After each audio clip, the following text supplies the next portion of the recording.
Sorry, I thought you were in the laundry room and you couldn't hear me knocking. I used my key. That's why I gave them to you, so you can come and go as you please. I know. First time I use it, I drag you away from the one thing you've probably been longing for all day. What do you think that is? What, you weren't about to have a shower or a bubble bath or something? That's exactly what I need to do right now. So wait, what are you doing here? Nothing. I just went online and pulled up the specs on that little piece of land we found. It's called Woodlot 17, by the way. Let me see.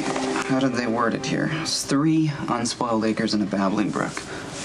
Sounds pretty nice, right? Yeah. I don't know what a babbling brook is, but I think it's the perfect place to have our new house.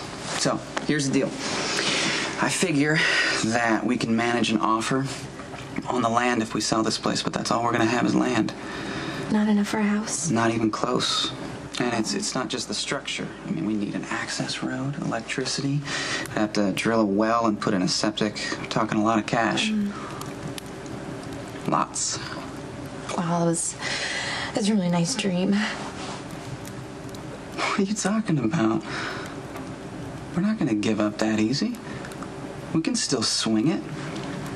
We've got friends in high places.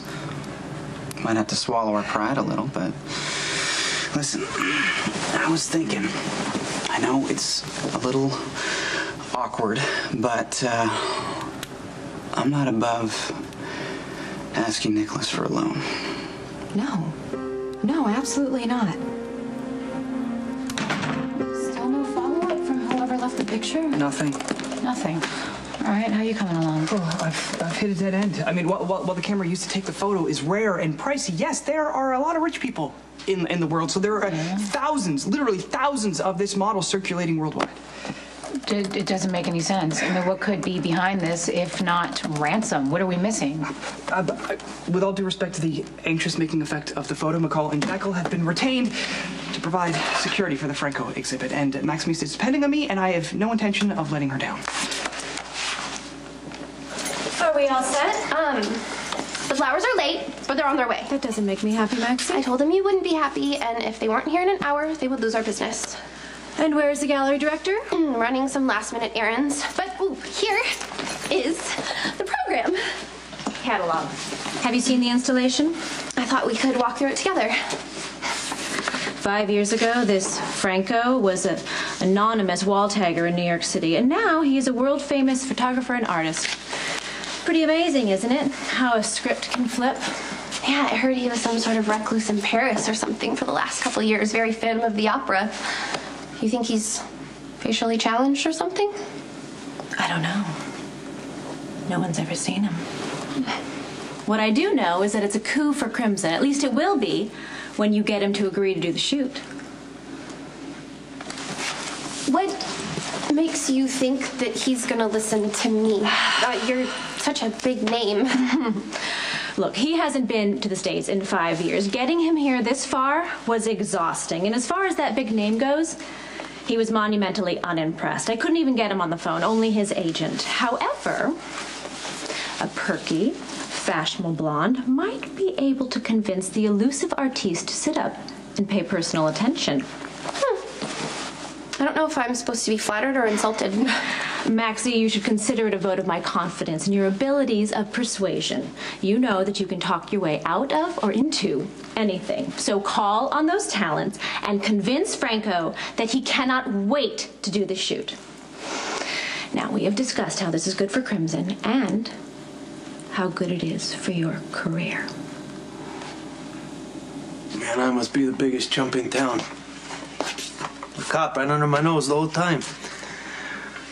You know, if Claudia were alive, she'd be laughing her ass off at me right now. Then again, she'd know I've been played by a perfect master. It's not true. Really?